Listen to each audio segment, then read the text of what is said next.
अस्सलाम वालेकुम स्टूडेंट्स, कैसे हैं आप लोग। उम्मीद करती हूँ आप लोग खैरियत से होंगे। आज हम लोग सेकेंड ईयर केमिस्ट्री में चैप्टर नंबर 3 को स्टार्ट करने जा रहे हैं, जिसका नाम है ऑर्गेनिक कंपाउंड्स। तो आज इस लेक्चर को स्टार्ट करते हैं एमसीक्यूज से। पहला एमसीक्यूज है हमारे पास, the functional group that contain a nitrogen atom is. तो नाइट्रोजन एटम जो है वो अमाइड ग्रुप के अंदर आता है, जो कि है ऑप्शन डी। तो सबसे पहले हम लोग कर रहे हैं एमसीक्यूज।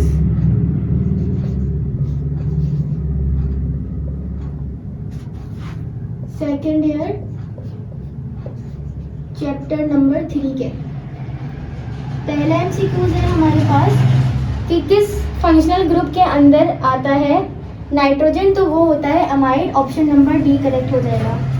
दूसरा एमसीक्यूज है the compound belong to the alkene family is. Alkene का जो फॉर्मूला होता है वो होता है CnH2n। तो यहाँ पे जो इस फॉर्मूले को फॉलो कर रहा है इनमें से कंपाउंड, वो ही हमारा अल्कीन होगा। तो यहाँ पे option number D C2H4 ethene है, जो कि एक अल्कीन है। तो यहाँ पे 2 का भी ऑप्शन नंबर डी करेक्ट हो जाएगा। फिर 3 पर आ जाते हैं। 3 में कह रहा है destructive distillation of coal gives coke, coal tar, coal gas and.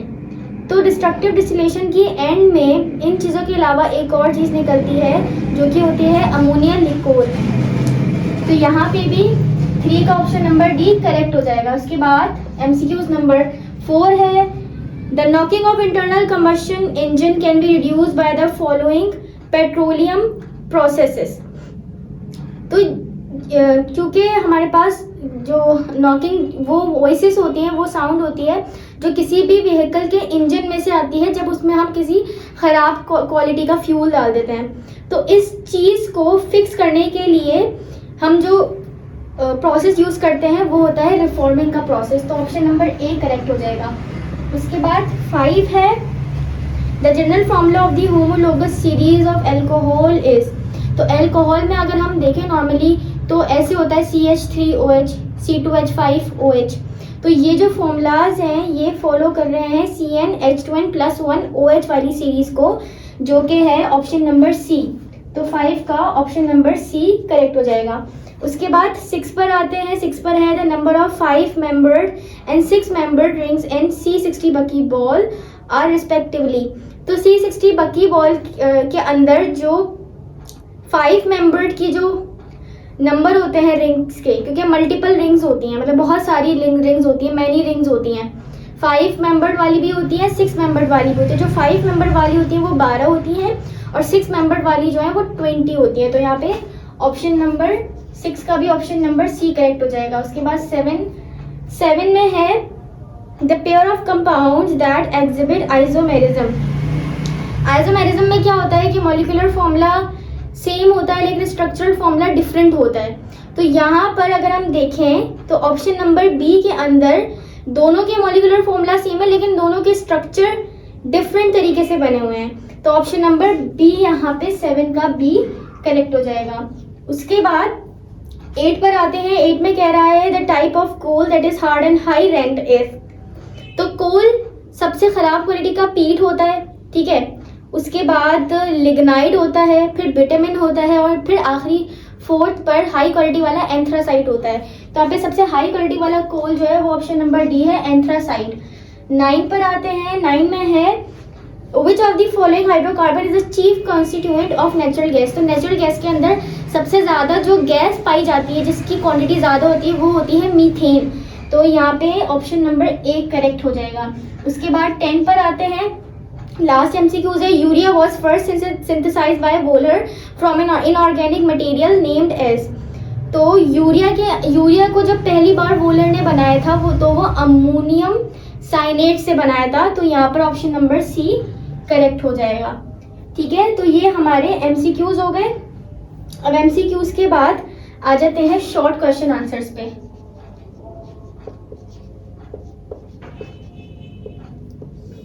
Short question answers पे आ जाते हैं। तो शॉर्ट क्वेश्चन आंसर्स में पहला क्वेश्चन है define organic chemistry. Question number 1 करते हैं। Define organic chemistry and gives the significance of some organic compound in everyday life. तो ऑर्गेनिक केमिस्ट्री की डेफिनेशन आप लोग को ऑलरेडी याद हो गई होगी, हम बहुत बार पढ़ चुके हैं कि ऑर्गेनिक केमिस्ट्री जो है वो ऐसी ब्रांच है केमिस्ट्री की जिसके अंदर हम लोग कार्बन और हाइड्रोजन के बारे में पढ़ रहे होते हैं और उनके डेरिवेटिव्स के बारे में पढ़ रहे होते हैं। तो इसमें ज़्यादा बताने की, इतनी ज़्यादा डिटेलिंग की ज़रूरत नहीं है। उसके बाद सिग्निफिकेंस लिखे हुए हैं कि कौन कौन सी चीज़ें हम इस्तेमाल करते हैं। जैसे गैसोलीन इस्तेमाल करते हैं, गाड़ी वगैरह में डलता है गैसोलीन, जिससे हमारी गाड़ी चलती है। नेचुरल गैसें हमारे घरों में आती है। इथीन को एक पाउडर होता है जो फ्रूट्स के अंदर डालते हैं, आम वगैरह को जो पकाने के लिए यूज़ होता है। इथाइन गैस वेल्डिंग में इस्तेमाल होता है। फॉर्मेलिन जो है वो प्रिजर्वेटिव बायोलॉजिकल स्पेसिमेन के लिए इस्तेमाल होता है। ठीक है, जो चीज़ें होती है ना लैब वगैरह में, उसको प्रिजर्व करने के लिए फॉर्मेलिन इस्तेमाल होता है। ठीक है, उसके बाद क्वेश्चन नंबर 2 पर आ जाते हैं। क्वेश्चन नंबर 1 बहुत सिंपल था, इसलिए इसकी डिटेलिंग में नहीं जा रहे। क्वेश्चन नंबर 2 में है what is vital force theory, why was it disapprove. तो वाइटल फोर्स थ्योरी जो थी वो बर्जीलियस ने दी थी हमें। और वाइटल फोर्स थ्योरी क्या कहती है कि जितने भी ऑर्गेनिक कंपाउंड्स हैं ना वो सिर्फ किसी इंसान के अंदर बन सकते हैं, किसी भी लिविंग बॉडी के अंदर बन सकते हैं। लिविंग बॉडी के अलावा हम बाहर उसको नहीं, खुद से नहीं बना सकते लैब के अंदर। लेकिन ये बात वोल्हर ने, अभी एमसीक्यूज में भी हमने देखा, जो हमारा लास्ट एमसीक्यूज था, वोल्हर ने क्या करा कि वही ऑर्गेनिक कंपाउंड इसने लैब में बना के दिखा दिया, जिसकी वजह से क्या हुआ, वाइटल फोर्स थ्योरी रिजेक्ट हो गई। ठीक है, उसके बाद क्वेश्चन नंबर 3 पर आ जाते हैं। क्वेश्चन नंबर 3 में कह रहा है define functional group and right the structure of 3 oxygen containing functional group. तो फंक्शनल ग्रुप क्या होते हैं, एक ऐसा एटम या ग्रुप ऑफ एटम जो किसी भी कार्बन चेन के ऊपर लग जाए, जिसकी वजह से उस कार्बन जो चेन है उसकी प्रॉपर्टीज बदल जाएं, तो वो कहलाता है फंक्शनल ग्रुप। जैसे इसकी एग्जांपल में अल्कोहल का ग्रुप आता है, कार्बोक्सिलिक का ग्रुप आता है, ईस्टर, ईथर, अमाइड, अमाइन, बहुत सारे आते हैं। ठीक है, तो यहाँ पर डेफिनेशन में भी लिखा हुआ है स्पेसिफिक ग्रुप ऑफ एटम होता है जो किसी भी चेन के ऊपर लग जाता है, जिससे उसकी केमिकल प्रॉपर्टीज चेंज हो जाती हैं। यहाँ पे 3 एग्जांपल्स दी हुई हैं। अच्छा, यहाँ पे हमसे बोला गया ऑक्सीजन वाले बताओ, तो ऑक्सीजन में अल्कोहल आता है, ठीक है, OH आता है जिसके अंदर, कीटोन आता है जिसके अंदर CO आ रहा होता है, लेकिन यहाँ पे कीटोन दिया हुआ नहीं है। एल्डिहाइड है, CHO आ रहा होता है। ईथर है जिसके अंदर सिर्फ O आ रहा होता है। ठीक है, ये भी सिंपल सा क्वेश्चन था। उसके बाद क्वेश्चन नंबर 4 पर आ जाते हैं। क्वेश्चन नंबर 4 में क्या कह रहा है, डिफाइन द फॉलोइंग टर्म। सबसे पहले है कैटिनेशन। कैटिनेशन एटम की ऐसी प्रॉपर्टी होती है जिससे वो अपने ही जैसे एटम से बहुत मजबूती से जुड़ सकता है और लंबी लंबी चेन या फिर रिंग्स बना सकता है। तो यही होती है कैटिनेशन की डेफिनेशन। और कैटिनेशन सबसे अच्छी प्रॉपर्टी है कार्बन की, क्योंकि कार्बन अपने जैसे एटम से बहुत आसानी से जुड़ सकता है। उसकी बात है आइसोमेरिज्म। आइसोमेरिज्म हम ऑलरेडी ऊपर एमसीक्यूज में देख चुके हैं कि ऐसे कंपाउंड जिनका मॉलिक्यूलर फॉर्मूला सेम आ रहा हो, लेकिन जब हम उसका स्ट्रक्चर बनाएं तो वो डिफरेंट आ रहा हो, तो उसे कहते हैं हम आइसोमेरिज्म। इसकी एक एग्जांपल मैं आप लोगों को दे देती हूँ। जैसे फॉर एग्जांपल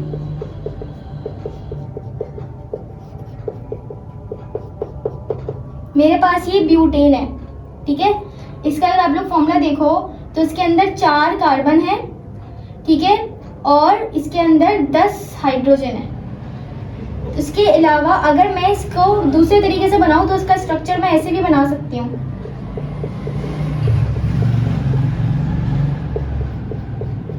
मैं ऐसे भी इसका स्ट्रक्चर बना सकती हूँ, ठीक है। तो इसमें भी अगर आप लोग काउंट करो तो मॉलिक्यूलर फॉर्मूला सेम है, यहाँ पे भी सेम है, लेकिन इन दोनों का स्ट्रक्चर डिफरेंट आ रहा है, तो ये होता है आइसोमेरिज्म। ठीक है, यहाँ तक के क्वेश्चंस हो गए। उसके बाद क्वेश्चन नंबर 5 है। क्वेश्चन नंबर 5 में बोल रहा है how can you differentiate between total and partial synthesis of organic compound. Total synthesis क्या होती है, अगर मैं आपको एक ओवरव्यू दूं, टोटल सिंथेसिस क्या होती है कि जिसके अंदर हम लोग बिल्कुल बेसिक से कोई चीज़ लें और उसको पूरा बनाएं। जैसे कि फॉर एग्जांपल हम लोग रोटियां बनाते हैं, तो हमारे पास रोटी के लिए क्या होता है, आटा ऑलरेडी बना बनाया आता है, लेकिन हम क्या करें, उस आटे को भी ज़मीन में पहले उगाएं, फिर मतलब प्रॉपरली बेसिक तरीके से उगाएं, फिर उसको निकालें, फिर इसको ग्राइंड करें, फिर इसको इस्तेमाल करें, फिर रोटियां बनाएं। तो मैंने क्या करा, बेसिक से इस्तेमाल करके मैं गई बिल्कुल बना दिया मैंने कंप्लीट। ये होती है कंप्लीट या टोटल सिंथेसिस। पार्शियल सिंथेसिस में क्या है कि मुझे आटा बना बनाया मिल गया, मैंने डायरेक्टली उससे रोटियां बना ली, ठीक है। तो अब इसकी डेफिनेशन देख लेते हैं। The complete chemical synthesis of complex organic molecule from simple molecule से कॉम्प्लेक्स मॉलिक्यूल बनाना, वो होता है हमारा टोटल सिंथेसिस। पार्शियल सिंथेसिस में क्या होता है, the chemical synthesis of complex organic molecules starting from intermediate compounds. Intermediate से क्या मतलब है कि वो आधे बने हुए हैं, हमें उसको आधा बनाना है, ठीक है। तो ये होती है partial synthesis. Complexity total synthesis की ज़्यादा है क्योंकि उसमें ज़्यादा काम करना पड़ता है, हमें बिल्कुल बेसिक चीज़ को भी बनाना पड़ेगा, फिर जाएंगे हम कॉम्प्लेक्स की तरफ। पार्शियल सिंथेसिस में क्या होता है, हमें बनी बनाई चीज़ मिली होती है, बस हम उसको आगे लेके जा रहे होते हैं, मजीद चेंज कर रहे होते हैं। एग्जाम्पल में क्या है, जैसे कि बिल्कुल हम बेसिक चीज़ें बना रहे हैं, कार्बन डाइऑक्साइड से हमने कोई चीज़ बनाना शुरू करी या पानी से कोई चीज़ बनाना शुरू करी, ठीक है, नेचुरल चीज़ों से। और पार्शियल सिंथेसिस में क्या आता है, हमने जो कोई चीज़ बनी हुई थी उसको मजीद मॉडिफाई कर दिया, उसको आगे बना दिया। जैसे कि पेनिसिलिन जो है उसको हमने लिया, ये बनी बनाई होती है दवाई, ठीक है, इसको हमने बस कन्वर्ट कर दिया एमोक्सिसिलिन में, सॉरी। तो ये एग्जाम्पल दी हुई है कि किस तरीके से हम टोटल सिंथेसिस और पार्शियल सिंथेसिस में काम कर रहे होते हैं। लास्ट है एप्लीकेशन। टोटल सिंथेसिस के अंदर हम लोग मॉलिक्यूलर स्ट्रक्चर के बनने के तरीकों को देख रहे होते हैं, बिल्कुल बेसिक चीज़ों को पढ़ रहे होते हैं। लेकिन पार्शियल सिंथेसिस में क्या है, हम लोग सिर्फ बनी बनाई चीज़ को इम्प्रूव कर रहे होते हैं, उसकी क्वालिटी अच्छी कर रहे होते हैं, ठीक है। वहाँ पे बिल्कुल बेसिक से बनाना शुरू करते हैं, जैसे मॉलिक्यूल्स वगैरह, और यहाँ पे सिर्फ मॉडिफिकेशन का काम होता है पार्शियल सिंथेसिस में। जैसे कि पेनिसिलिन को हमने एमोक्सिसिलिन में कन्वर्ट कर दिया। क्वेश्चन नंबर 6 है, उसके बाद क्वेश्चन नंबर 6 में कह रहा है what is mean by reforming, why it is considered a useful technique. तो रिफॉर्मिंग एक ऐसी टेक्निक होती है जिसके अंदर हम लोग किसी लंबी सी कार्बन की चेन को ब्रांचेस में कन्वर्ट कर रहे होते हैं, क्योंकि जितनी सिंपल चेन होगी ना, फॉर एग्जांपल मैं ये ले लेती हूँ CH3 CH2 CH2 CH2 CH3, ये मेरे पास सिंपल चेन है। अगर मैं ये फ्यूल किसी गाड़ी में इस्तेमाल करूँगी इसको चलाने के लिए, तो हमारी गाड़ी का इंजन नॉकिंग साउंड प्रोड्यूस करेगा, यानी कि उसके इंजन में से आवाज़ आएगी। मतलब वो इंजन ये कहना चाह रहा है कि आपने बहुत बुरी क्वालिटी का पेट्रोल इस्तेमाल कर लिया। लेकिन अगर मैं इसी को ब्रांचेस में कन्वर्ट कर दूं, यानी कि इसके साथ ब्रांचेस लगा दूं, CH2 CH3 फिर CH2 CH3 and then CH3, अच्छा इसको थोड़ा सा CH2 CH3, तो मैंने क्या करा, इसको ब्रांचेस में कन्वर्ट कर दिया। ब्रांचेस में कन्वर्ट करने से क्या होगा, ये अच्छी क्वालिटी का हो गया। ये प्रोसेस कहलाता है रिफॉर्मिंग, जिसके अंदर हम किसी भी स्ट्रेट चेन वाले कंपाउंड को कन्वर्ट कर रहे होते हैं ब्रांच के अंदर, जिससे क्या होता है, रिफॉर्मिंग हो जाती है, वो पेट्रोल अच्छी क्वालिटी का हो जाता है, ठीक है। तो यही होता है कि किसी भी हाइड्रोकार्बन को हम रीअरेंज कर रहे होते हैं, ठीक है, और इसमें क्या होता है, लो क्वालिटी गैसोलीन कन्वर्ट हो जाता है हाई क्वालिटी गैसोलीन में। इसकी डेफिनेशन में भी यही लिखा है। तो ये तो हो गई इसकी डेफिनेशन। इसके बाद है क्वेश्चन नंबर 7। क्वेश्चन नंबर 7 में क्या कह रहा है, right down some examples of products that can be produce using biotechnology. तो बायोटेक्नोलॉजी से क्या क्या बनाया जा चुका है, तो the various product that we use in our daily life. तो सबसे पहला है some of common ones include alcoholic beer, wine, biodiesel, detergent, sugar, biodegradable plastic and fabrics. तो सिंपल सी बातें लिखी है कि बायोटेक्नोलॉजी से हमने ये चीज़ें बना ली हैं। और इसके अलावा क्या बना लिया है, ड्रग्स, कॉस्मेटिक्स, प्रोसेस्ड फूड, ये सब भी हमने बायोटेक्नोलॉजी के थ्रू बनाए हैं। उसके बाद क्वेश्चन नंबर 8 है, जो कि लास्ट क्वेश्चन है शॉर्ट का। इसमें कह रहा है right down some common uses of organic compound. इसको मुझे पढ़ाने की ज़रूरत नहीं है, ये आधे तो जो भी हमने ऊपर पढ़े शॉर्ट के शुरू के क्वेश्चंस में, उसी में से कुछ हैं। तो गैसोलीन को इस्तेमाल किया जाता है फ्यूल की तरह, नेचुरल गैस को भी फ्यूल की तरह, इथीन को रैपनिंग ऑफ फूड, इथाइन को वही गैस वेल्डिंग के लिए, formalin preservative of biological specimen, ethylene glycol को anti freeze and cooling in automobiles, ठीक है। फेनॉल को एंटीसेप्टिक की तरह यूज़ किया जाता है, घरों में भी इस्तेमाल करते हैं। डाइथाइल को एनेस्थीसिया के लिए इस्तेमाल किया जाता है। तो ये कुछ यूजेस हैं ऑर्गेनिक कंपाउंड्स के, और ये इसमें कुछ चीज़ नहीं है, इसको बस अच्छे से रीड कर लो, ये MCQs के लिए चीज़ें इंपॉर्टेंट होती हैं। इसके बाद आ जाते हैं हम अपने डिस्क्रिप्टिव क्वेश्चंस पे।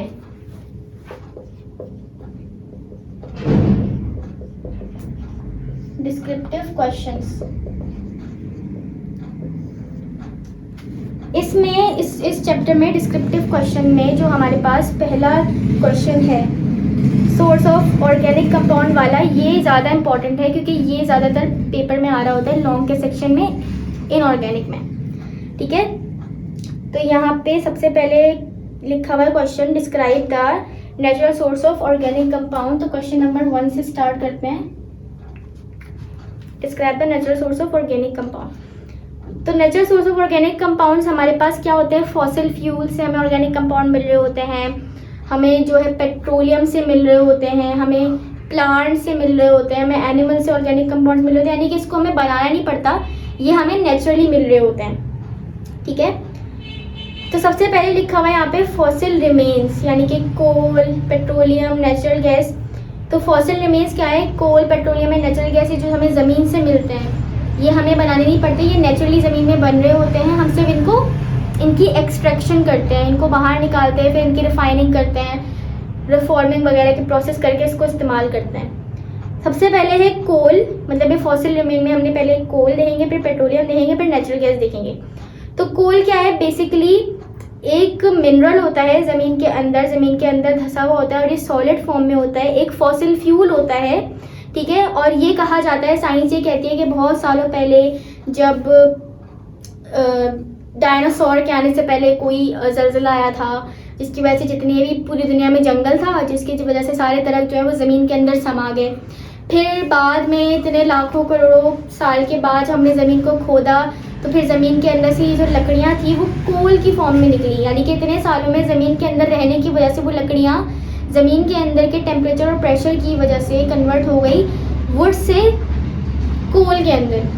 तो ये कोल इस तरीके से बनता है। ऊपर का जो ये पूरा पैराग्राफ लिखा है, इसमें भी यही लिखा है कि इतने सालों में स्लोली हाई टेम्परेचर प्रेशर की वजह से, और उसके अलावा ज़मीन के अंदर बैक्टीरियाज भी होते हैं, बैक्टीरियाज ने भी कुछ ना कुछ केमिकल रिएक्शन किया होगा उन वुड्स के साथ, जिसकी वजह से वो कोल में कन्वर्ट हो गए।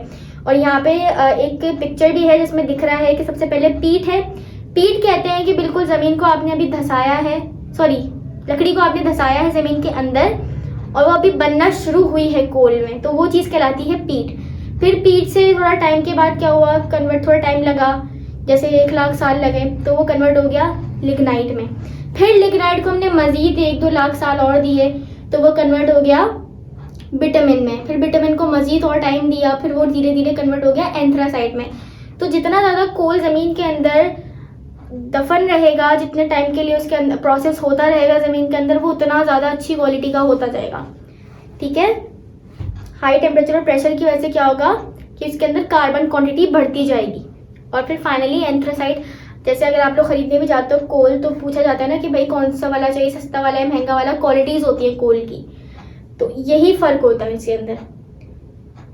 ठीक है, उसके बाद टेबल के अंदर भी देखो दिया हुआ है, पीट के अंदर 45 से 60% कार्बन होता है, लिग्नाइट के अंदर 60 to 70% होता है, बिटामिन के अंदर 70 to 85% होता है, एंथ्रासाइट के अंदर 90 to 95% कार्बन मौजूद होता है। ठीक है, और प्रॉपर्टीज़ क्या होती हैं कि जो पीट होता है वो अर्ली स्टेज का कोल होता है। ठीक है, जो टूट रहा होता है मज़ीद लो हीट पे और उसको टाइम चाहिए, तो मतलब भाई तकरीबन पीट तकरीबन वुड ही होता है, वो कन्वर्ट होना शुरू होता है। उसके बाद लिग्नाइट क्या होता है, ब्राउनिश ब्लैक कलर का होना शुरू हो जाता है, सॉफ्ट होना शुरू हो जाता है। ठीक है, और इसको इस्तेमाल किया जाता है इलेक्ट्रिसिटी जनरेट करने में। तीसरा है विटामिन, ये ब्लैक कलर का होता है। ठीक है, इसके अंदर मज़ीद कार्बन की क्वांटिटी बढ़ जाती है और ये भी इलेक्ट्रिसिटी जनरेशन में इस्तेमाल किया जाता है, या फिर स्टील जहाँ बनती है वहाँ उन कंपनीज में इस्तेमाल किया जाता है। लास्ट है एंथ्रासाइट। एंथ्रासाइट बिल्कुल डार्क ब्लैक कलर का होता है, उसके अंदर हाईएस्ट नंबर ऑफ कार्बन होता है, जिसकी वजह से सबसे महंगा कोल होता है ये। और इसको इस्तेमाल किया जाता है पावर स्टेशन के अंदर, फर्नेसेस में। ठीक है, इन जगहों पे इस्तेमाल किया जाता है। उसके अलावा डोमेस्टिक फ्यूल के तौर पे, जैसे हम लोग बारबेक्यू वगैरह करते हैं, तो उसमें भी ये वाला कोल अच्छा होता है, मतलब बहुत लंबे टाइम तक जलता रहता है। उसके बाद पेट्रोलियम है। पेट्रोलियम एक ज़मीन के अंदर एक ऑयल है जिसको क्रूड ऑयल भी कहा जाता है। ये थिक ब्लैक कलर का होता है और इसके अंदर बहुत सारी चीज़ें मिक्स होती हैं, मतलब पेट्रोलियम मिक्सचर होता है काफ़ी सारी चीज़ों का, जैसे कि alkane, cyclo alkane, aromatic hydrocarbons. ठीक है, ये ऑर्गेनिक कंपाउंड्स पेट्रोलियम के अंदर पाए जाते हैं। पेट्रोलियम जो है वो बहुत टाइम पहले कहा जाता है कि समंदर के कुछ जानवर थे, ठीक है, वो जब मर के धंस गए ज़मीन के अंदर, फिर बहुत साल गुजर गए तो फिर उनकी बॉडीज जो है वो कन्वर्ट हो गई पेट्रोलियम के अंदर, ऐसा साइंस कहती है, ठीक है। ऐसा मैं नहीं कह रही हूँ, ऐसा साइंस कहती है कि बहुत साल तक उनकी बॉडीज जब ज़मीन के अंदर धंसी रही तो फिर जैसे कोल कन्वर्ट हो गया, वुड कन्वर्ट हो गई कोल के अंदर, सिमिलरली यहाँ पे उनकी बॉडीज जो थी वो इतने सालों में ज़मीन के अंदर कन्वर्ट हो गई पेट्रोलियम के अंदर, ठीक है। जैसे अगर आप लोगों ने कभी देखा हो तो बहुत सारी न्यूज़ आती हैं ऐसी कि समंदर सूख गए, यहाँ पे बहुत बड़े बड़े समंदर हुआ करते थे किसी ज़माने में, वो सूख गए। तो इस सूरत में क्या होता है कि जितनी भी मैराइन जो एनिमल्स होते हैं ना, वो भी जाहिर सी बात है उनकी भी मर के बॉडीज़ कहीं ना कहीं जाती होंगी, ज़मीन में धंस जाती होंगी, तो जिससे क्या होता है बाद में जाके पेट्रोलियम जनरेट होता है, ठीक है। पेट्रोलियम जो है वो बहुत सालों तक ज़मीन के अंदर रहता है, ज़मीन के अंदर बनता रहता है। और पेट्रोलियम को सबसे ज़्यादा इस्तेमाल किया जाता है ट्रांसपोर्टेशन के अंदर, पावर जनरेशन के अंदर इस्तेमाल किया जाता है, घरों में डोमेस्टिक पर्पसेस के लिए भी इस्तेमाल किया जाता है, ठीक है। अच्छा, पेट्रोलियम जो है जैसे मैंने अभी बताया कि बहुत सारी चीज़ों का मिक्सचर है, तो इसके अंदर से क्या क्या निकलता है, केरोसिन निकलता है, डीजल निकलता है, ठीक है, इसके अंदर से वैक्स निकलता है, नेफ्था निकलता है, गैसोलीन निकलता है, जैसे पेट्रोल निकलता है पेट्रोलियम के अंदर से। तो ये सारी चीज़ें, बहुत सारी चीज़ें, कोल टार, वैक्स, कोल गैस, ये सब पेट्रोलियम से निकलती हैं, ठीक है। सबसे पहले जो पाकिस्तान में यहाँ पे लिखा हुआ है तो मैं आप लोगों को बता दूँ, सबसे पहले पाकिस्तान में 1952 में नेचुरल गैस डिस्कवर हुई थी सुई एरिया बलूचिस्तान की तरफ, ठीक है, और खैरपुर घोटी डिस्ट्रिक्ट में भी डिस्कवर हो चुकी है बलूचिस्तान के अलावा पाकिस्तान के अंदर, सिंध में भी नेचुरल गैस पाई जाती है। उसके बाद है नेचुरल प्रोडक्ट्स। नेचुरल प्रोडक्ट्स में हमारे पास आते हैं प्लांट्स एंड एनिमल। तो ऑर्गेनिक कंपाउंड जो सबसे पहले नेचुरली जो बनते हैं वो बनते हैं लिविंग बॉडीज़ के अंदर, जैसे कि प्लांट्स हैं, एनिमल्स हैं, माइक्रोब्स हैं, जैसे बहुत छोटे छोटे जो ऑर्गेनिजम्स होते हैं वो, ठीक है। इनके अंदर के जो ऑर्गेनिक कंपाउंड्स हैं उन्हें नेचुरल प्रोडक्ट्स कहा जाता है। और इन प्रोडक्ट्स को, ये प्रोडक्ट्स बनते हैं हमारी बॉडी के अंदर मेटाबॉलिक प्रोसेसेस के थ्रू, और इसको मुख्तलिफ तरीक़ों से निकाला जा सकता है, जैसे कि डिस्टिलेशन के थ्रू, फर्मेंटेशन के थ्रू, प्यूरिफिकेशन के थ्रू, ठीक है। तो मतलब एक्सट्रैक्शन जो होती है इन कंपाउंड्स की वो इन प्रोसेस के थ्रू होती है। उसके अलावा जो नेचुरल प्रोडक्ट्स होते हैं इनको मेडिसिन में भी इस्तेमाल किया जाता है, कॉस्मेटिक में भी, न्यूट्रिशनल रीजंस में भी, दवाइयाँ वगैरह भी बनाई जाती हैं, ठीक है। जैसे अब इसमें कौन कौन से आते हैं जो हमारी बॉडी के अंदर बन रहे हैं नेचुरल प्रोडक्ट्स, जैसे कि ग्लूकोज, सेल्यूलोस है, इंसुलिन है, कोलेस्ट्रॉल है, निकोटीन है, मिथॉल है, पेपरमेंट ऑयल है। तो ये सारी चीज़ें कहाँ से आ रही है, हमारी बॉडी के अंदर बन रही है ना, हम खुद से नहीं बना रहे, ऐसे कहीं फैक्ट्री में नहीं बना रहे हैं, हमारी बॉडी के अंदर खुद ब खुद बन रही है, ठीक है। तो ये तो हो गया हमारा क्वेश्चन नंबर 1, जो कि मोस्ट इम्पॉर्टेंट क्वेश्चन है आपके बोर्ड के हिसाब से। उसके बाद क्वेश्चन नंबर 2 पर आते हैं। क्वेश्चन नंबर 2 है define bucky ball, explain its structure and mention its some properties. तो बकी बॉल क्या है, एक बहुत एक स्फेरिकल हॉलो मॉलिक्यूल होता है जिसके अंदर बहुत सारे कार्बन पाए जाते हैं, कार्बन के एटम्स, ठीक है। इसका अगर मैं स्ट्रक्चर की बात करूं तो इसके अंदर 5 कार्बन वाली रिंग होती हैं और 6 कार्बन वाली रिंग होती हैं, ठीक है। और इसका स्ट्रक्चर कुछ ऐसा होता है कि एक पेंटागन यानी कि एक 5 कार्बन वाली रिंग के बराबर में अटैच होगी 6 कार्बन वाली रिंग, फिर उसके बराबर में 5 कार्बन वाली, इस तरीके से पूरा स्फेरिकल बनाते हैं, ठीक है। और बकी बॉल्स जो होती हैं, इनको बकी बॉल्स का नाम दिया गया क्योंकि ये बॉल के शेप की होती हैं, ठीक है। ये जो होती हैं कार्बन एटम से मिलके बनी होती हैं और इनका जो डायमीटर होता है वो होता है 1 नैनोमीटर। इसकी डायग्राम भी यहाँ पे दी हुई है, यहाँ पे तो काफ़ी बड़ी लग रही होगी आप लोगों को, लेकिन ये रियलिटी में बहुत छोटा होता है। प्रॉपर्टीज़ की अगर बात करें तो they have high tensile strength, यानी कि बहुत मजबूत होते हैं ये, ठीक है। They exhibit high degree of stability with a melting point of 2800 degree Celsius. इनका मेल्टिंग बॉइलिंग पॉइंट भी बहुत हाई होता है, जैसे कि 2800 degree Celsius. They are light weight with high surface area, ये वेट में कम होते हैं लेकिन इनका एरिया ज़्यादा होता है। They are good conductors of electricity and heat, heat को भी अच्छे से कंडक्ट कर सकते हैं और इलेक्ट्रिसिटी को भी अपने अंदर से कंडक्ट कर सकते हैं, ठीक है, तो ये भी हो गया क्वेश्चन नंबर 2। क्वेश्चन नंबर 3 पर आ जाते हैं। क्वेश्चन नंबर 3 में कह रहा है explain destructive distillation of coal, what are the various products obtain from it. तो डिस्ट्रक्टिव डिस्टिलेशन ऑफ कोल जो है वो बेसिकली कोल को जब हम मुख्तलिफ हिस्सों में तोड़ें, जैसे कि अभी मैंने बताया कि पेट्रोलियम को हम तोड़ते हैं, उसके अंदर से फिर एक्सट्रैक्शन की जाती है मुख्तलिफ चीज़ों की। इसी तरीके से जो हमारा कोल होता है ना, कोल को भी तोड़ के मुख्तलिफ चीज़ें निकाली जाती हैं। पेट्रोलियम की तरह कोल को भी तोड़ के निकाली जाती है डिफरेंट चीज़ें। तो डिस्ट्रक्टिव डिस्टिलेशन कहते हैं उसे कोल की, ठीक है। जिसके अंदर क्या होता है, इसमें होता क्या है कि हम एयर की एब्सेंस में हम ब्रेक करवाते हैं हीट के ज़रिए कोल को, फिर इसके अंदर से डिफरेंट बाय प्रोडक्ट्स निकालते हैं। और ये जो प्रोसेस है एक बंद जगह पे होना ज़रूरी है, जिसमें टेम्परेचर दिया जाता है 400 डिग्री सेल्सियस से लेकर 900 डिग्री सेल्सियस, जिससे क्या होता है कोल डिकम्पोज हो जाता है, ठीक है। स्टेप्स क्या क्या होता है, सबसे पहले हीटिंग होती है, यानी कि ऑक्सीजन की गैर मौजूदगी में कोल को हीट करवाएंगे। उसके बाद डिकम्पोजिशन में क्या होगा, इतनी ज़्यादा हीट देने की वजह से कोल डिकम्पोज हो जाएगा सॉलिड, लिक्विड और गैस के प्रोडक्ट्स के अंदर। कलेक्शन ऑफ बाय प्रोडक्ट्स तीसरा स्टेप होता है, collection of by products. By products में हमारे पास क्या क्या आता है, कोक आता है। कोक एक सॉलिड रेजिड्यू होता है, यानी कि सॉलिड रिमेनिंग्स होती हैं कोल की, जिसको कोक भी कहा जाता है। और ये कार्बन रिच मटेरियल होता है जो कि एज अ फ्यूल इस्तेमाल किया जाता है, ठीक है, या फिर एज अ रिड्यूसिंग एजेंट इस्तेमाल होता है आयरन की स्मेल्टिंग में, आयरन की रोस्टिंग में, आयरन को हीटिंग में भी इस्तेमाल किया जाता है इसको। उसके बाद दूसरी चीज़ क्या निकलती है बाय प्रोडक्ट कोल में से, कोल टार। ये एक ब्लैक कलर का थिक लिक्विड होता है।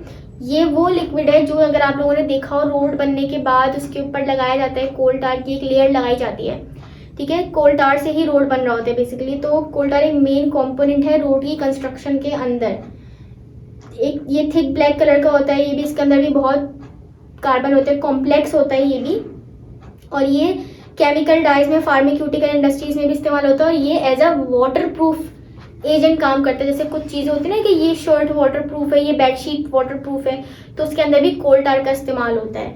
कोल गैस है, ये एक मिक्सचर ऑफ गैसेस है, मल्टीपल गैसेस आती है इसके अंदर, जैसे कि हाइड्रोजन, मीथेन, कार्बन मोनोऑक्साइड और कुछ हाइड्रोकार्बन्स भी होते हैं, दूसरी किस्म की छोटी मोटी गैसेस भी होती हैं। इसको लाइटनिंग और हीटिंग के लिए, यानी कि जलाने के लिए, रोशनी करने के लिए इस्तेमाल किया जाता है और एज अ फ्यूल भी इस्तेमाल किया जाता है। उसके बाद है अमोनिया लिकोर। अमोनिया लिकोर भी एक बाय प्रोडक्ट है, ठीक है, जिसको इस्तेमाल किया जाता है फर्टिलाइजर्स बनाने के अंदर, एक्सप्लोजिव्स बनाने के अंदर, ठीक है, और मुख्तलिफ केमिकल की चीज़ें बनाने के अंदर। तो मतलब हर चीज़ का कुछ ना कुछ यूज़ है। कोई भी चीज़ अल्लाह ताला ने ऐसी नहीं बनाई है जो हमारे लिए यूज़फुल ना हो। हर चीज़ इम्पॉर्टेंट है, हर चीज़ कोई ना कोई यूज़ रखती है अपना, कहीं ना कहीं इस्तेमाल होती है, वेस्ट नहीं जाती, ठीक है। तो हमारे यहाँ तक की चीज़ हो गई। उसके बाद स्टेप नंबर 4 है कूलिंग एंड कंडेंसेशन। चूँकि जो ऑर्गेनिक कंपाउंड्स होते हैं वो वोलेटाइल होते हैं, तो अगर हम उन्हें गरम बाहर निकाल देंगे किसी भी चैम्बर से तो वो एवोपरेट हो जाएंगे। इसलिए हमें क्या करना होता है, उनको बाहर निकालने से पहले, प्रोसेस को ख़त्म करने से पहले उनको कूल करना पड़ता है। तो एंड में क्या होता है, कूल और कंडेंसेशन का काम होता है, यानी कि हम क्या करते हैं, इनको वापस ठंडा करते हैं, अपने नॉर्मल टेम्परेचर पे लाते हैं और फिर इसको कलेक्ट किया जाता है।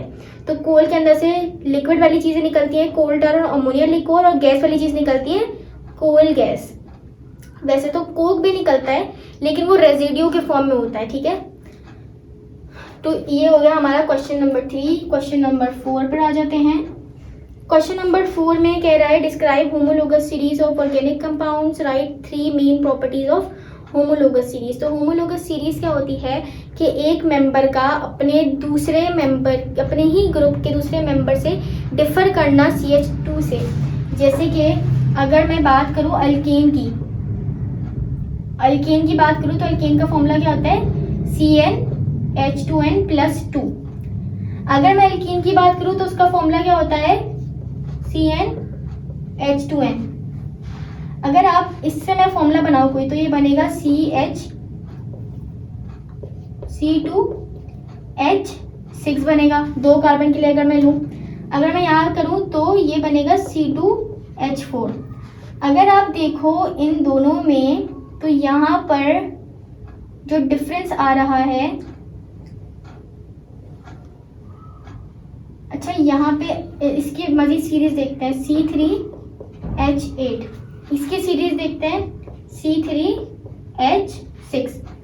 तो अगर आप इन दोनों में डिफरेंस देखो और इन दोनों में भी डिफरेंस देखो तो यहाँ पे CH2 का डिफरेंस आ रहा है और यहाँ पे भी CH2 का डिफरेंस आ रहा है। तो ये एक ही फैमिली के मेंबर है, ये हैं अल्कीन फैमिली के मेंबर और ये हैं अल्केन फैमिली के मेंबर। तो इनकी जितने भी नीचे जाते जाएंगे तो CH2 का डिफरेंस आता जाएगा हर मेंबर का दूसरे मेंबर से, ठीक है। तो यहाँ पर होमोलोगस सीरीज इसी को ही कहते हैं। अब इसकी डेफिनेशन पढ़ लेते हैं कि homologous series collection of compound है, जनरल फॉर्मूला इनका सेम होता है लेकिन ये सिर्फ डिफर कर रहे होते हैं कार्बन और हाइड्रोजन की वजह से। होमोलोगस सीरीज के अंदर जो है वो फंक्शनल ग्रुप सेम रहेगा, सिर्फ अगर डिफरेंस आ रहा होगा तो वो आ रहा होगा CH2 का, ठीक है। इनकी फिजिकल प्रॉपर्टीज और केमिकल प्रॉपर्टीज सेम होती हैं क्योंकि एक ही फैमिली के मेंबर हैं, तो फिजिकल और केमिकल प्रॉपर्टीज सेम होती हैं, बस ये थोड़ा डिफरेंस करते हैं अपने मॉलिक्यूलर फॉर्मूला में, वो करते हैं CH2 की वजह से। अब यहाँ पे एग्जांपल दी हुई है होमोलोगस सीरीज की, जैसे कि अल्केन की दी हुई है CH4, C2H6, C3H8। इन तीनों के अंदर सिर्फ CH2 का डिफरेंस आ रहा है, जैसे यहाँ पे मैंने अल्केन का और यहाँ पे अल्कीन का डिफरेंस दिया। सिमिलरली अगर नीचे जाते जाएंगे मैं C4H10 कर दूँ, यहाँ पे C4H8 कर दूँ, यहाँ पे मजीद इन दोनों के दरमियान में CH2 का डिफरेंस आ रहा है और यहाँ पे भी ऐसा ही होगा, ठीक है। तो ये कहलाती है होमोलोगस सीरीज। यहाँ पे कुछ कंपाउंड्स ये हुए जिनके फॉर्मूला बताया हुआ, जैसे कि अल्केन का फॉर्मूला बताया हुआ है CnH2n+2, अल्कीन का बताया हुआ है CnH2n, अल्काइन का CnH2n-2, अल्कोहल का CnH2n+1 OH, अल्काइल हैलाइड का CnH2n+1 X, एमाइड का CnH2n+2 और NH2, ठीक है। तो ये सारे फॉर्मूले हो गए इसके। उसके अलावा दूसरा पॉइंट इसके पॉइंट में दिए हुए दूसरा पॉइंट है द मॉलिक्यूलर मास। अच्छा, CH2 का मॉलिक्यूलर मास होता है 14 AMU। तो आप बजाय इसकी ये भी कह सकते हो कि ये आपस में डिफर करेंगे 14 AMU से। और तीसरा पॉइंट क्या कहता है, all the members show similar chemical properties due to the presence of similar functional group. Functional group का क्या मतलब है, इन सब के अंदर सिंगल बॉन्ड आ रहा होगा, इनके अंदर कहीं ना कहीं डबल बॉन्ड आ रहा होगा, सेम चीज़ आ रही है, जिसकी वजह से क्या होगा, इन सब की केमिकल प्रॉपर्टीज सेम होंगी, इन सब की केमिकल प्रॉपर्टीज सेम होंगी। उसके बाद क्वेश्चन नंबर 5 है। क्वेश्चन नंबर 5 में कह रहा है explain various unique characteristic associated with organic compounds. तो कुछ ऑर्गेनिक कंपाउंड्स की प्रॉपर्टीज बताने, जैसे कि कैटिनेशन मैंने भी आप लोगों को ऊपर भी बताया था कि कार्बन की प्रॉपर्टी या किसी भी एटम की प्रॉपर्टी कि वो अपने ही एटम से मजबूती से जुड़ सके लेकिन वो किसी और एटम से इतना मजबूती से ना जुड़ सके और ऐसे जुड़ के वो लंबी लंबी चेन्स बना ले, तो ये कहलाता है कैटिनेशन। उसके बाद है non ionic nature. Most of the organic compound, जितने भी ऑर्गेनिक कंपाउंड है वो नॉन आयनिक होते हैं, यानी कि उनके अंदर पोलैरिटी नहीं होती, सारे के सारे कोवलेंट बॉन्ड बना रहे होते हैं, इस वजह से इनके अंदर नॉन आयनिक नेचर आ रहा होता है, ठीक है। यानी कि ये इलेक्ट्रॉन लूज नहीं कर सकते, ना ही गेन करते हैं, ठीक है। उसके अलावा सॉल्युबिलिटी जो है ऑर्गेनिक कंपाउंड्स की वो बहुत वैरायटी है। मतलब ऑर्गेनिक कंपाउंड में मैं ये नहीं कह सकती कि वो डिजॉल्व बिल्कुल नहीं होते, या ये भी नहीं कह सकती कि डिजॉल्व होते हैं। वैरायटी है, मतलब बहुत सारे हैं, तो हर किसी की डिफरेंट है। कुछ पूरे डिजॉल्व हो रहे होते हैं, कुछ थोड़े थोड़े डिजॉल्व हो रहे होते हैं, कुछ बिल्कुल ही नहीं हो रहे होते हैं। लेकिन हाँ, एक रूल ये ज़रूर फॉलो करते हैं जो क्या होता है लाइक डिजॉल्व लाइक रूल। वो रूल ये कहता है कि ऑर्गेनिक कंपाउंड सिर्फ ऑर्गेनिक में डिजॉल्व होते हैं, इनऑर्गेनिक में। तो ऑर्गेनिक कंपाउंड्स कभी भी इनऑर्गेनिक में डिजॉल्व नहीं हो सकते, इनऑर्गेनिक में डिजॉल्व नहीं हो सकते, या फिर पोलर कंपाउंड्स नॉन पोलर में सॉल्व नहीं हो सकते। ऑर्गेनिक कंपाउंड जो होते हैं वो नॉन पोलर होते हैं, तो वो नॉन पोलर में ही डिजॉल्व हो सकते हैं, ठीक है। वाटर सॉल्युबल ऑर्गेनिक कंपाउंड्स, अच्छा वाटर सॉल्युबल ऑर्गेनिक कंपाउंड्स यानी कि वो ऑर्गेनिक कंपाउंड जो वाटर में डिजॉल्व हो सकें। अब आप लोग ये क्वेश्चन कर सकते हो कि मिस अभी आपने कहा कि ऑर्गेनिक कंपाउंड जो है वो इनऑर्गेनिक में डिजॉल्व नहीं हो सकते और जो पानी है वो तो इनऑर्गेनिक है ना, पानी तो पोलर होता है और ऑर्गेनिक कंपाउंड नॉन पोलर होते हैं। तो यहाँ पे कुछ फंक्शनल ग्रुप ऐसे होते हैं जो पोलर होते हैं, जिसकी वजह से क्या होता है कि उनकी इस प्रॉपर्टी की वजह से वो पूरे ऑर्गेनिक कंपाउंड को डिसॉल्व कर लेते हैं पानी में। जैसे कि देखो यहाँ पे लिखा हुआ है हाइड्रोक्साइल ग्रुप है, कार्बोक्साइल ग्रुप है, ठीक है। ये जो होते हैं ये ग्रुप्स, इनका ना थोड़ी पोलैरिटी होती है, जिसकी वजह से ये थोड़ा बहुत पानी के अंदर डिसॉल्व हो जाते हैं, ठीक है। जैसे इसके अलावा यहाँ पे देखो एग्जांपल दी हुई है इथानॉल की, एसिटिक एसिड की। इथानॉल अल्कोहल है, ये पानी में डिसॉल्व हो जाता है, ठीक है। एसिटिक एसिड जो है वो कार्बोक्सिलिक एसिड है, ये भी पानी में डिसॉल्व हो जाता है, क्योंकि इनके जो फंक्शनल ग्रुप है वो पोलर है। और फंक्शनल ग्रुप क्या करता है, जब भी किसी के ऊपर लगता है तो वो पूरे कंपाउंड की प्रॉपर्टीज को चेंज कर देता है। तो यहाँ पे भी यही काम होता है, जब भी फंक्शनल ग्रुप लगता है तो पूरी चेन को चेंज कर देता है, जिसकी वजह से क्या होता है कि वो चीज़ अपनी प्रॉपर्टी बदल देती है, वो प्रॉपर्टी अपनी बदल देती है, जो प्रॉपर्टी फंक्शनल ग्रुप की है वही उसके अंदर आ जाती है। तीसरी है नॉन पोलर ऑर्गेनिक कंपाउंड्स। तो यहाँ पे वैसे तो ऑर्गेनिक कंपाउंड्स नॉन पोलर ही होते हैं। नॉन पोलर होने की वजह से क्या होता है, वो पानी के अंदर डिसॉल्व नहीं होते, ठीक है। जैसे कि यहाँ पर हेक्सेन है, डाइथाइल ईथर है, ये पानी के अंदर डिसॉल्व नहीं होंगे क्योंकि ये नॉन पोलर है। For instance, hexane and toluene are non-polar organic compounds that exhibit poor solubility but dissolve readily in non-polar solvent. यहाँ पे एग्जाम्पल दी हुई है जैसे कि हेक्सेन है या टोलुइन है, तो ये क्या है, नॉन पोलर है, तो ये पानी में डिसॉल्व नहीं होते। लेकिन अगर आप पानी के अलावा किसी और नॉन पोलर सॉल्वेंट के अंदर डिसॉल्व करोगे तो ये डिसॉल्व हो जाएंगे, क्योंकि ऑर्गेनिक कंपाउंड्स क्या होते हैं, नॉन पोलर होते हैं, तो ये नॉन पोलर के अंदर डिसॉल्व हो जाएंगे। जैसे वो खुद हैं वैसे ही चीज़ में डिसॉल्व होंगे। खुद नॉन पोलर है तो नॉन पोलर के अंदर डिसॉल्व होंगे, अगर खुद पोलर है तो पोलर के अंदर ही डिसॉल्व होंगे। उसके बाद है low melting and boiling point. Organic compound जो होते हैं वो वोलेटाइल होते हैं। वोलेटाइल का मतलब क्या है कि जैसे पेट्रोल वगैरह या फिर जो नेल पॉलिश रिमूवर होता है, अगर आप उसको ऐसे रखोगे तो वो एवोपरेट हो जाएगा, यानी कि उनका मेल्टिंग बॉइलिंग पॉइंट इतना ज़्यादा कम होता है कि वो रूम टेम्परेचर पर ही एवोपरेट हो जाता है, ठीक है। इसका रीज़न ये होता है कि इनके अंदर जो नॉन वोलेटाइल कंपाउंड्स हैं उनके मुकाबले में इंटरमोलिकुलर फोर्सेस थोड़ी वीक होती हैं, इसी वजह से इनका मेल्टिंग बॉइलिंग पॉइंट थोड़ा लो हो जाता है, ठीक है। और जितने भी ऑर्गेनिक कंपाउंड्स हैं ना वो ज़्यादातर गैसेस और लिक्विड्स होते हैं। बहुत कम ऑर्गेनिक कंपाउंड्स ऐसे हैं जो सॉलिड होते हैं, लेकिन ज़्यादातर लिक्विड और गैस होते हैं। फ्लेमेबिलिटी, जितने भी ऑर्गेनिक कंपाउंड है जब उनका ऑक्सीजन से रिएक्शन करवाते हैं तो वो बर्न हो जाते हैं, तो यानी कि वो फ्लेमेबल हैं, यानी कि वो जल सकते हैं, एज अ फ्यूल इस्तेमाल हो सकते हैं, ठीक है। जैसे यहाँ पे लिखा हुआ है CH4 है, मीथेन, जो हमारे चूल्हों में गैस आती है, उसका जब कांटेक्ट होता है ऑक्सीजन से और जब आप उसके अंदर माचिस डालते हो तो वो फ़ौरन जल जाती है। तो ये होती है फ्लेमेबिलिटी, कि ऑर्गेनिक कंपाउंड जब भी ऑक्सीजन की प्रेजेंस में आते हैं तो वो फ़ौरन जल जाते हैं। रिएक्टिविटी, ऑर्गेनिक कंपाउंड जो होते हैं वो बहुत कम स्लो रिएक्शन करते हैं आयनिक कंपाउंड्स के मुकाबले में, ठीक है, क्योंकि वो ऑलरेडी जिस स्टेट में है वो स्टेबल है। अगर हमें ऑर्गेनिक कंपाउंड का रिएक्शन करवाना है तो उसके लिए हमें उनके कुछ कंडीशंस देनी पड़ती है, जैसे टेम्परेचर बढ़ाना पड़ता है, प्रेशर को इंक्रीज़ करना पड़ता है, कोई कैटलिस्ट यूज़ करना पड़ता है। वो खुद से कभी भी रिएक्शन नहीं करते, खुद ही नहीं करते। अगर टेम्परेचर, प्रेशर, कंडीशन से स्पेसिफिक कंडीशन दी जा रही हैं तो ही वो रिएक्शन करते हैं। आइसोमेरिज्म ऑलरेडी मैं बता चुकी हूँ, आइसोमेरिज्म ऑर्गेनिक कंपाउंड्स के अंदर होता है, मैंने यहाँ पे लिखा भी है ऊपर। मॉलिक्यूलर फॉर्मूला सेम है लेकिन स्ट्रक्चरल फॉर्मूला डिफरेंट है, ठीक है। पॉलीमराइजेशन में क्या होता है, बहुत छोटे छोटे यूनिट्स आपस में मिलकर कोई बड़ी सी चीज़ बनाते हैं, तो ये पॉलीमराइजेशन होता है। जैसे कि अगर आप लोगों ने पढ़ा हो रिएक्शन पॉलीमराइजेशन का, जिसमें हम लोग पॉलीथीन बनाते थे, इथीन होती थी, यहाँ पे देखो रिएक्शन लिखा हुआ है, ठीक है। अच्छा, यहाँ पे कोई और रिएक्शन लिखा हुआ है, यहाँ पे टेराफिथाइलिक एसिड और इथाइलिन ग्लाइकॉल का रिएक्शन करवाया जा रहा है, ठीक है। इथाइलिन ग्लाइकॉल में से H निकलेगा और टेराफिथाइलिक एसिड में से OH निकल रहा है, और ये दोनों देखो आपस में जुड़ रहे हैं, वाटर रिमूव हो रहा है और ये बना रहे हैं पॉलिस्टर, ठीक है। और इस तरीके से बहुत सारे यूनिट्स आपस में जुड़े हुए होंगे, यानी कि जैसे ये है ना, ऐसी आगे भी चेन चल रही होगी और इसी की जैसी पीछे भी चल रही होगी, और ये बहुत लंबी इन्फिनाइट चेन होगी।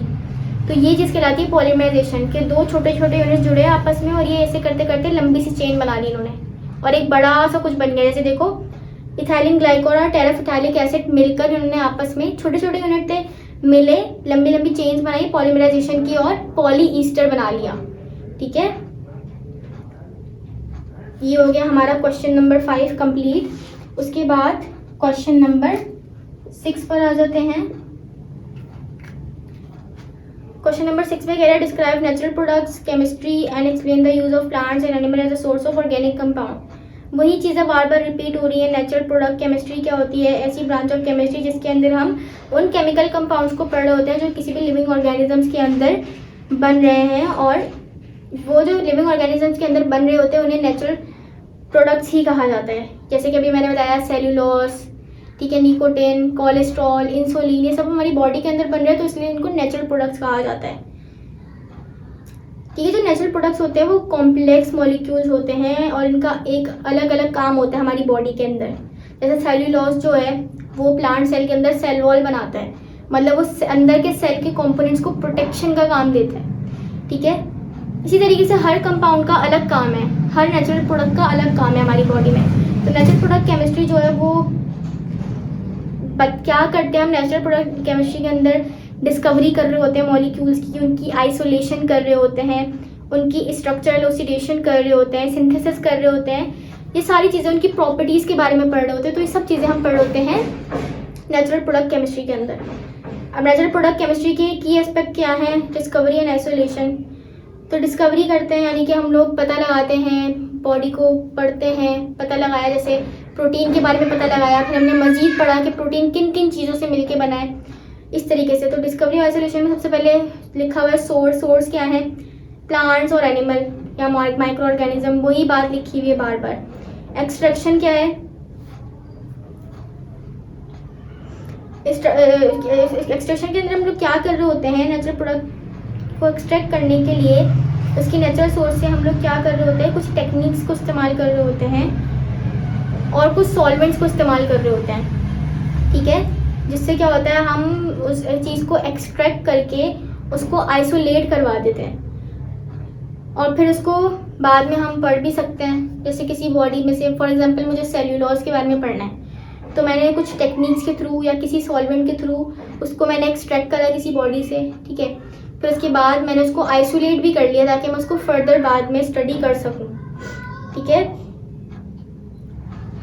उसके बाद में पढ़ सकूं, उसको बाद में स्टडी कर सकूं, इसलिए आइसोलेट किया जाता है। उसके बाद है structural oxidation.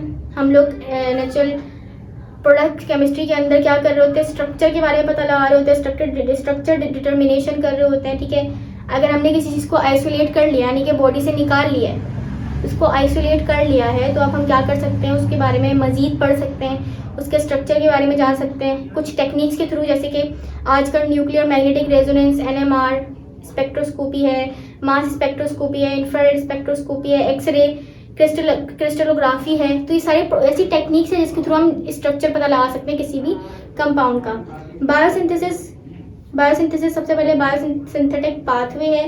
Natural product chemistry also involve studying the biosynthetic pathway that organism use to produce these compounds. तो बायोसिंथेटिक पाथवे क्या होता है? ये तरीका होता है पता लगाने का कि बॉडी के अंदर ये चीज़ कैसे बन रही है। जैसे मैं पता लगाना चाहती हूँ कि सेल्यूलोज प्लांट के अंदर कैसे बन रहा है, तो मैं क्या यूज़ करूँगी? बायोसिंथेटिक पाथवे इस्तेमाल करूँगी। ठीक है, जिसके जरिए हम पता लगा सकते हैं कि किस तरीके से वो चीज़ बॉडी के अंदर बन रही है। ठीक है, एंजाइम कौन सा इस्तेमाल हो रहा है, कौन सा मेटाबॉलिक प्रोसेस इस्तेमाल हो रहा है, तो ये सब चीज़ें सिंथेटिक पाथवे के अंदर आती है। जेनेटिक इंजीनियरिंग के अंदर क्या है? बायोसिंथेटिक पाथवे को जब हम लोग पता लगा लिया बायोसिंथेटिक पाथवे की चीज़ कैसे बनी बॉडी के अंदर, उसके बाद हम उसको जेनेटिक इंजीनियरिंग में भी लेकर जा सकते हैं और मज़ीद कोई नई चीज़ उससे बना सकते हैं। ठीक है, जेनेटिक इंजीनियरिंग में होता क्या है? मॉडिफिकेशंस हो रही होती है, ये चीज़ थी उसको किसी और चीज़ में कन्वर्ट कर देता है। ठीक है, तो ये जेनेटिक इंजीनियरिंग के अंदर होता है। उसके बाद फोर्थ पर है synthesis and derivation. Total synthesis जो हम पढ़ चुके हैं। टोटल सिंथेसिस में क्या होता है कि नेचुरल प्रोडक्ट्स को लेकर उनको बिल्कुल बिल्कुल सिंपल से लेकर कॉम्प्लेक्स तक बना रहे होते हैं लेबोरेटरी के अंदर। तो ये हो गए हमारे टोटल सिंथेसिस। सेमी सिंथेसिस क्या है कि हमारे पास ऑलरेडी कोई चीज़ मौजूद थी। सेमी सिंथेसिस या पार्शियल सिंथेसिस जो हम ऑलरेडी पढ़ चुके हैं कि हमारे पास कोई मॉलिक्यूल मौजूद था पहले से, हमने क्या करा, सिर्फ उसको मॉडिफाई करवा दिया। तो ये हो गई हमारी सेमी सिंथेसिस। ठीक है, मॉडिफाई करवाने से क्या होगा, उसकी प्रॉपर्टीज़ चेंज हो सकती हैं, उसकी प्रॉपर्टीज़ बढ़ सकती हैं। ठीक है, उसके साइड इफ़ेक्ट्स कम हो सकते हैं बॉडी के अंदर। जैसे फॉर एग्जांपल मेरी बॉडी में कोई जहर चला गया, अब वो बॉडी के ऐसे हिस्से में पहुंच चुका है कि डॉक्टर उसे निकाल नहीं सकते, लेकिन हाँ डॉक्टर उस जहर के मॉलिक्यूल को किसी और चीज़ में कन्वर्ट कर सकते हैं। तो वो सेमी सिंथेसिस के थ्रू उस जहर के मॉलिक्यूल को किसी और मॉलिक्यूल में कन्वर्ट कर देंगे, जिससे क्या होगा कि वो मेरे लिए कम नुकसानदेह हो जाएगा। इस तरीके के प्रोसेसेस हो रहे होते हैं। लास्ट है बायोलॉजिकल एक्टिविटी। बायोलॉजिकल एक्टिविटी जैसे कि फार्माकोलॉजी के अंदर बहुत सारे नेचुरल प्रोडक्ट्स जो हैं वो इस्तेमाल किया जाता है फार्माकोलॉजी में, यानी कि दवाइयाँ वगैरह बनाने में इस्तेमाल किया जा सकता है। एग्रोकेमिकल यानी कि एग्रीकल्चर में जो इस्तेमाल होते हैं केमिकल्स वो बनाने के लिए। ड्रग डेवलपमेंट में इस्तेमाल करने के लिए जैसे कि पेनिसिलिन है, पेक्लीटेक्सेल है, टेक्सोल है, काफ़ी सारे यहाँ पे नाम लिखे हुए हैं। यानी कि बेसिकली ये लिखा हुआ है कि हमारी बॉडी से निकले हुए नेचुरल प्रोडक्ट के थ्रू हम कोई दवाई बना सकते हैं जो कि बाद में जाके बहुत सारे डिजीज़ की ट्रीटमेंट में इस्तेमाल हो सके। ठीक है, इकोलॉजिकल फंक्शन क्या है, यानी कि इकोलॉजिक में भी इस्तेमाल होते हैं। जैसे कि फॉर एग्जांपल नेचुरल प्रोडक्ट्स हैं वो इस्तेमाल होते हैं प्रीडेटर्स के अंदर, यानी कि नेचुरल प्रोडक्ट्स की मुराद है कोई भी लिविंग बॉडी को बहुत सारे एनिमल्स खाते भी हैं, तो इकोसिस्टम हमारा सही रहता है। उसके अलावा पॉलिनेटर्स, अट्रैक्टिंग पॉलिनेटर्स यानी कि जो पॉलिनेशन करते हैं उनको अट्रैक्ट कर रहे होते हैं, और inhibiting the growth of competing species, दूसरी स्पीशीज़ की ग्रोथ को कम कर रहे होते हैं। तो नेचुरल प्रोडक्ट्स यहाँ पे इस इकोलॉजिकल फंक्शन में नेचुरल प्रोडक्ट से मुराद कोई भी लिविंग बॉडी है। एक लिविंग बॉडी जो है वो सर्व कर रही होती है। फॉर एग्जांपल एक फूल है, उस फूल को कोई जानवर खा भी सकता है और वो फूल अट्रैक्टिंग पॉलिनेटर भी है, यानी कि वो अपनी तरफ दूसरे इंसेक्ट को अट्रैक्ट करता है ताकि वो पॉलिनेशन करें। ठीक है, तो ये सारी बातें यहाँ लिखी हुई हैं। इकोलॉजिकल फंक्शन से ये मुराद है। एप्लीकेशन क्या है, मेडिसिनल केमिस्ट्री यानी कि मेडिसिन वगैरह बनाने में इस्तेमाल होता है। एग्रीकल्चर में इस्तेमाल हो सकते हैं, पेस्टिसाइड्स, हर्बिसाइड्स बनाने के लिए। कॉस्मेटिक एंड फूड के अंदर इस्तेमाल हो सकते हैं as a preservative, flavour, skin care, fragrances वगैरह बनाने में इस्तेमाल किए जा सकते हैं। तो ये बहुत बहुत बेसिक बातें हैं, मतलब इसमें समझने वाली कोई चीज़ है नहीं। ये ऐसा क्वेश्चन है, ये वाला क्वेश्चन तो स्पेसिफिकली जिसको आपको सिर्फ रीड करना है। इसमें कोई ऐसी चीज़ नहीं है जो मुझे समझानी पड़े, बस यहाँ पे सीधी सीधी बातें लिखी कि ये यहाँ इस्तेमाल होता है, ये यहाँ इस्तेमाल होता है, ये सारी बातें लिखी हुई हैं। ठीक है, लास्ट में लिखा हुआ है plant and animal as source of organic compound. तो जो हमारे पास जितने भी प्लांट्स और एनिमल्स हैं वो सोर्स ऑफ ऑर्गेनिक कंपाउंड हैं, यानी कि सबसे जो पहले बेसिक सोर्स जो है वो कोई भी प्लांट या कोई भी एनिमल है जिससे थ्रू हम नेचुरल प्रोडक्ट्स को हासिल कर सकते हैं। ठीक है, तो ये यहाँ तक का हो गया हमारा क्वेश्चन नंबर 6। उसके बाद बिल्कुल लास्ट है क्वेश्चन नंबर 7, और ये जो क्वेश्चन है ये हम ऑलरेडी ऊपर कर चुके हैं। Write down different types of coal and how do they differ from each other. तो ये हम ऑलरेडी ऊपर पढ़ चुके हैं, वही सेम चीज़ यहाँ पे लिखी हुई है। पीट, लिग्नाइट, बिटुमिन, एंथ्रासाइट, वही सारी बातें यहाँ पे, वही चार्ट दिया हुआ है जो कि ऊपर दिया हुआ था। हम इसको ऑलरेडी डिस्कस कर चुके हैं, तो इसको दोबारा पढ़ने की कोई नीड नहीं है। और ये इतना ज़्यादा डिटेल में नहीं आता, बस आप लोगों को पता होना चाहिए कि पीट क्या होता है, लिग्नाइट क्या होता है, एंथ्रासाइट क्या होता है, विटामिन क्या होता है, इनकी कॉम्पोजिशन क्या है, ये दिखने में कैसे होते हैं, ब्लैक, ब्राउन कैसे होते हैं, लिक्विड होते हैं, सॉलिड होते हैं, मतलब बहुत बेसिक सी बातें हैं। इसको रीड करने की ज़रूरत है आप लोगों को। बाकी इस चैप्टर में जितनी भी चीज़ें थी, जितने भी क्वेश्चंस थे, उसको मैंने आपको डिटेल में एक्सप्लेन कर दिया है। अगर आप लोगों को फिर भी इसके बाद भी कोई प्रॉब्लम हो, कोई चीज़ समझ ना आई हो, तो आप कमेंट में पूछ सकते हैं। आई होप आप लोगों को अच्छे से समझ आया हो। तो इसी के साथ हम इस लेक्चर को ख़त्म करते हैं। इंशाल्लाह मुलाकात होगी आपसे नेक्स्ट लेक्चर में। तब तक के लिए अल्लाह हाफिज़।